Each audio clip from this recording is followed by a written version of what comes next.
This is Terry from TC Tech, and today we are changing the oil on a Cadillac XT5, and this is a 2025. The good news is you do not need to jack up the car for this project. I am under the car, the front of it right now, and I am removing 4 screws that hold a plastic panel on that shield underneath the car. And I'm just using a 7mm socket. Once I get them loose, I'll just remove them with my hand. And again, these are just holding the plastic shield on. So you're going to be pretty delicate with those.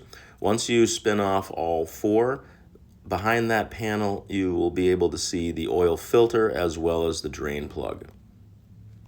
Now, I can't get a clear shot because I didn't jack the car up, but the oil filter's right there, and there I'm pointing to the oil plug.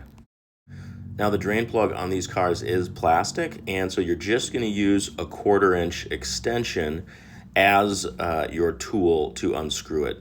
So get your oil pan placed directly underneath it, and then you're just going to take that 1/4-inch extension, stick it inside the oil plug. It should fit nice and snug, and then just give it a crank. It doesn't turn very much. It might turn a 1/4 to a 1/2 turn before it pops out. So there's the oil coming out, and I did spill a little bit. So have some rags handy when you do this. Now I'm going to go on top of the car and open up the oil fill cap. That will just allow all of the oil to drain out.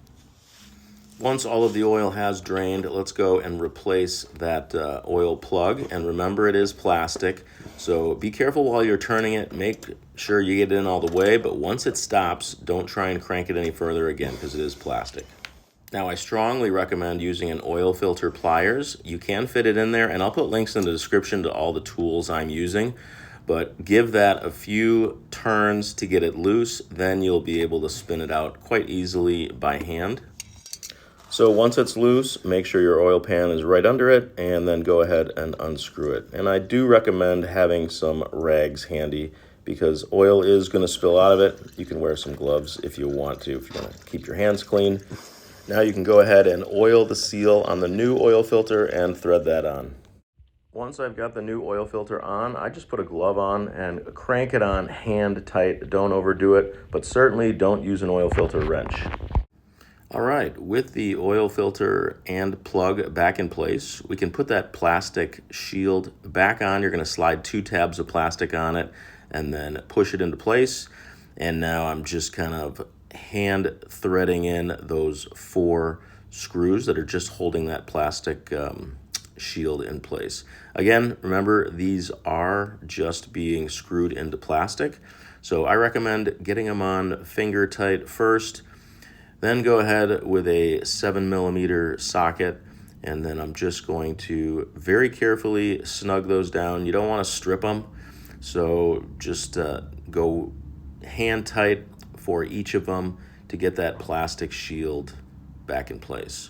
Once you do that, you're pretty much done under the car. You're going to go up top, and now we're going to add the new oil to our engine. And I guess I will mention, if you're looking for a low-profile light for these types of projects, this little bar light I've got is fantastic, and I'll put a link in the description. I found a narrow funnel works well for this vehicle, so I am now adding 4.5 quarts of OW20 synthetic oil to this car. So it goes in pretty slow, but just make sure you get in the 4.5 quarts. And I'm turning on my bar light, which is now magnetized and stuck to the hood, and that lets me check the oil level, which looks great. So at this point, you're done with the oil change, but there is one more step. We want to make sure we put the cap back on, and then, of course, we want to reset the car computer. So inside the car, you're going to start up your engine, and then you're going to use, on the right-hand side of the steering wheel, you're just going to scroll down through the different diagnostic and data that you can get on the dashboard until you get to the oil information.